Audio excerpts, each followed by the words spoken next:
Eugeria Live, brought to you by Griswold Home Care. Eugeria is a Greek word meaning health of body and mind in aging individuals. Eugeria Live is a weekly show celebrating the heroes that contribute to the Eugeria of our elderly and disabled population. Now joining us in the studio are your hosts, John Butler and Sam Grass. Good morning. This is Sam Grass bringing you another broadcast of Eugeria Live, where we discuss topics of the day that relate to the well-being of our senior population. Joining me today as co-host is John Butler. Good morning, John. Good morning, Sam. It's great to be here with everybody today, and we appreciate your participating in this. Griswold has been providing services for seniors, not only in their homes, but also as services to provide resources that can help families in their processing of aging loved ones and other people that have special needs for 28 years here in the Metro Atlanta area. And consistent with that, we are bringing some exceptional resources to the awareness of our audience, including our guest today. And I'm pleased to introduce our guest today, Lisa Kaufman. I've known Lisa for over 10 years. We have served together on the National Aging in Place Council, which is the Atlanta chapter, is one of the largest and probably the most active one in the country. We've served on the board together of the Atlanta Senior Care Network niche, which is the largest professional organization of senior care providers in the Atlanta area, and taught CEUs together, continuing education courses, and we've served families together, and with her and some of her team members. So I must say that it's easy to say that Lisa and her team, Senior Care Options, is the premier care management group in Atlanta. And Lisa is a very well-respected, well-known resource that people need to know. So Lisa, thank you for being here. Thank you, John. That was awesome. I appreciate it. If you would start off by just giving us an idea, an overview of what it is that Senior Care Options does, and then we can talk more specifics. Okay, I'm happy to. So I founded Senior Care Options in 2001, and we are an aging life care management practice, and aging life care management is sort of a new moniker. We are also known as geriatric care managers. So largely what we do is to provide an extremely comprehensive needs analysis and evaluation of the senior. We provide case coordination and patient advocacy. Those are the highlights. So what would be a perfect example of, or a perfect situation where someone would need to bring you in to meet with the family and work with the family? Give me some ideas of what that would be. Okay. I can give you a good idea about what's going on right now with the global pandemic happening. People are taking care of their loved ones at home and maybe moving them in with family. And then they suddenly realize that their loved one, their aging loved one, is not doing as well as they were led to believe. And they're not sure what the next steps are. So they may be coming from out of state, or they may be here. I've got several clients who came for a visit and then could not go home. And then the family is here now taking care of their loved one 24/7. And it was just supposed to be like a 2-week visit. I've run into that with now 3 people. So we would come on site. If everyone's comfortable and healthy, we can either do an outside garage visit. We can come inside if everyone's wearing masks. We're trying to be very careful. We've also done some video evaluations just like this, to the best of our ability, if there's somebody there who can assist in some of the test administration, since we wouldn't be on site. But ideally, in a normal circumstance, we would go to the individual's home to meet with them, collect data, do our screening tools that we do to see how functional they are within their dementia spectrum. We want to see what their environment is like. Is the bathroom safe? Is the bed too high? Just all of those different safety issues when people are living in their loved one's home. So we collect that information, corroborate information with the family or the caregiver, write up a report of findings, develop a care plan, and then we have a family meeting to go over all of our suggestions. And that's our starting place for almost all of our clients, unless there's a crisis management situation. So it's sort of like in the old days, as they say, around the holidays, you would see families coming in to visit the loved one, and they would realize they were in the ditch or about to be. And today, Yep. every day almost that happens. Is what you're saying. They're in the weeds. Absolutely. Yeah. Well, that's really interesting. Yeah. So how challenging is it to get the family involved in the video type of evaluation? Because I know it's always better to do it face to face, but if it's just not possible, is it a challenge to get families to do it technically? It hasn't been. For the most part, somebody's home anyway, and we try to block off time that's convenient for them. We're only going to spend a couple of hours. They maybe only need to be there for the setup and the actual test administration. So we can email our testing resources to the family to print up and put in front of the individual, or we can drop them off and then they can put them in front of the individual. We've also had caregivers do that. Their participation is really a support role. It's not really doing any administration. It's just that when we get to that place where, okay, we're going to do the mini mental status exam now, somebody puts that piece of paper in front of them so that they can write the sentence and draw the diagram. So it's actually gone pretty well. It's just weird for all of us. Yes, it is. Yeah. It is. And it's like going into a senior living community or going into someone's home.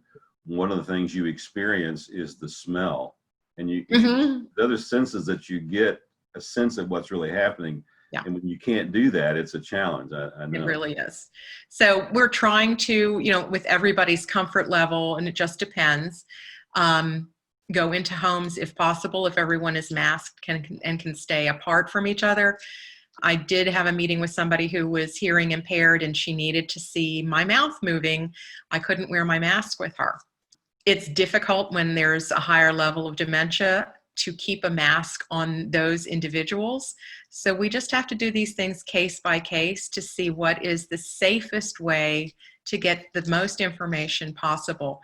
It is not ideal. It's not how we work every day, but we're adapting and evolving and adjusting. And in some ways, this is now giving us an insight into how to work with people who are slightly outside of the metro area that maybe we couldn't really reach before. They were too far away and travel was an issue. Again, not perfect or ideal, but still gets the job done. So we're just trying to adapt to the circumstances.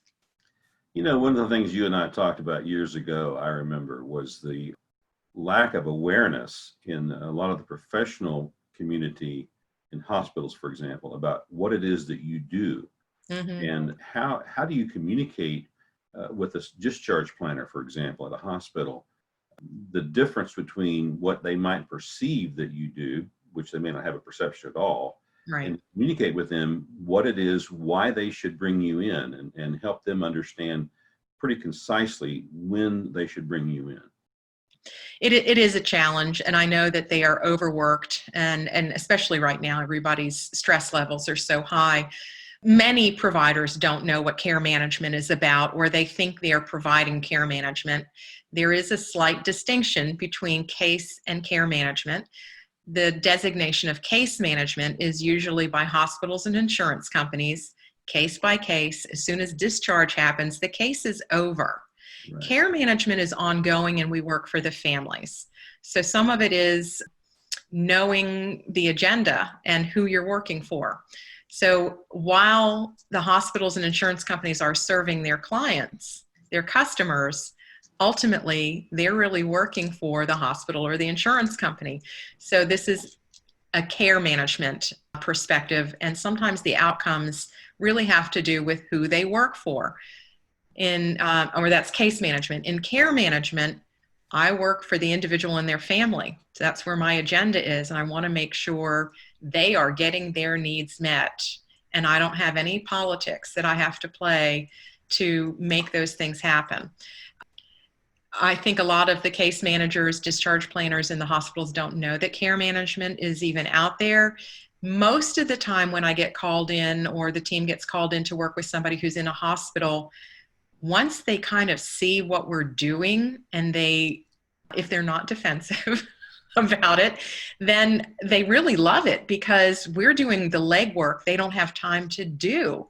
It is a beautiful thing. And then we're going to make sure that the orders that are given at the time of discharge, that the orders are followed to reduce readmission. that all of that is outside of their purveyance once discharge happens. And we really are that smooth conduit to make sure there's continuity of care. They're passing the baton to us.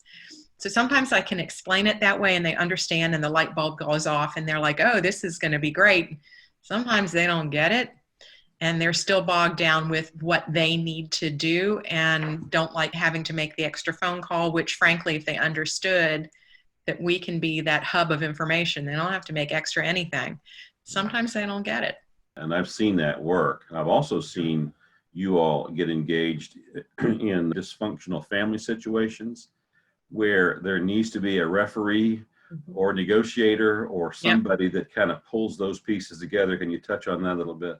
Well, it's sort of a life, day in the life of care management. There's a lot of dysfunction out there just in general. And when there's a stressful thing happening, I think it amps up whatever dysfunction is already there. It's, any major life event sort of does that. Weddings, funerals, births, but hospitalizations or moving mom or what do we have to do sort of triggers those things for people, and whatever their family dynamic is gets amped up. So it's lovely to have an objective person who is looking out for the interests of the elder. I don't care that you don't like your sister or that mom said that your brother's the favorite or somebody lives in California and they completely keep their head in the sand about how bad it is over in the East Coast. None of that concerns me because I just want to get to what will help the elder.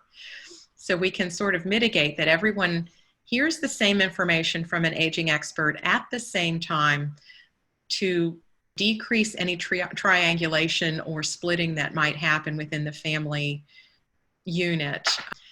We try our best to make sure that that happens. If there's something that we don't feel like we can sort of mediate, we will bring in experts. We can bring in family therapists. We can bring in legal mediators if it's escalated to that point where we can't get everyone on the same page. But a lot of times we're successful before we have to go to that next level.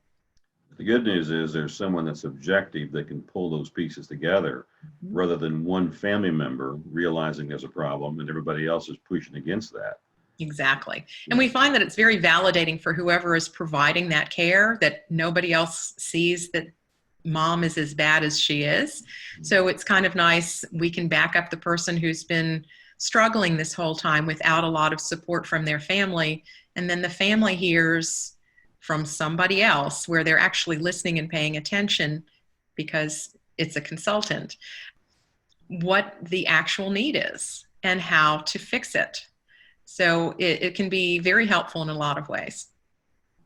You have a lot to be proud of of the team that you have built over the years. What would you say is the one thing that you are most proud of your team? I think they are brilliant critical thinkers. I try to select very carefully. I have very compassionate and passionate people that work with me, and I'm honored to have them on the team. I think they're just of tremendous value, and I try to take good care of them. My belief is if I take good care of my team members, they will in turn take very good care of our clients. I want to empower them to do what they need to do. I'm here to support them and get them what they need. That's my role. They are super brilliant people, very smart, very caring, organized, hardworking. They're great people, and I'm lucky to have them. If there's one thing you want families that are seeing this for the first time to know, one tip you can give them, what would that be? Not to wait. If you're questioning whether or not you need help and you're not sure what the next steps are, that is a great time to call a care manager. It can be any transition that's happening. There's been a hospitalization, they're coming home from the nursing home, you're considering moving to a community and assisted living or memory care. Any of those big life changes are the perfect time to call a care manager because we can help determine what you need from what you don't need, saving lots of time, money, and stress. It is well worth the cost. That's excellent information. Thank you so much. We really appreciate this snippet of insight into your life and all the things you do to change the lives of really countless seniors and their families at a very, very vulnerable time in Yeah. their lives. We appreciate what you do. And thank you Thank for joining us today. We look forward to seeing you soon.